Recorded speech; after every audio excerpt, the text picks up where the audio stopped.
Welcome to this algebra lesson. Today, we are going to master one of the essential properties of logarithms, the quotient rule. This rule is a powerful tool for simplifying complex expressions and solving logarithmic equations. Before we dive into the rule, let's quickly remember what a logarithm actually is.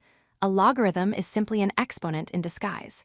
When we write log base 2 of 8 equals 3, we are really asking, 2 raised to what power gives us 8? The answer is 3. Keeping this connection to exponents in mind is key to understanding why the rules work. Here is the quotient rule.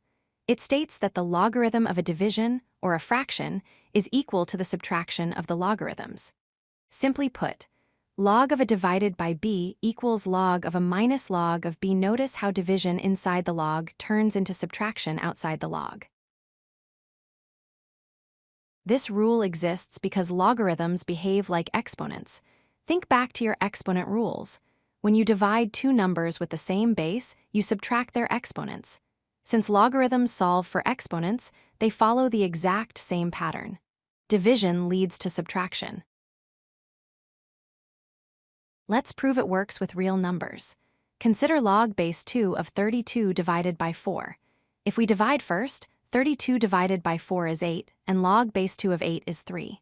Now, if we use the quotient rule, we expand it to log base 2 of 32 minus log base 2 of 4. That becomes 5 minus 2, which also equals 3. Both methods give the same correct answer. We often use this rule to expand messy expressions.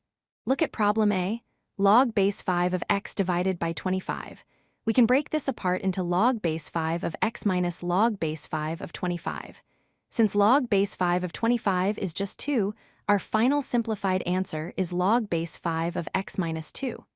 This works for natural logs too, as seen in problem B. The rule is even more useful in reverse.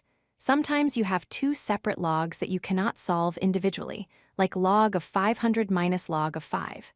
Neither 500 nor 5 is a nice power of 10, but if we combine them using division, we get log of 500 divided by 5, which is log of 100. And we know that equals 2. Much easier. Please be careful to avoid this common mistake. Dividing two separate logarithms is not the same as the logarithm of a division. Log of x divided by log of y is a completely different operation, known as the change of base. Remember, the subtraction rule only applies when the division is happening inside the logarithm's brackets. This isn't just abstract math. We see this in the real world with things like the decibel scale for sound. The formula for decibels involves the logarithm of a ratio of intensities.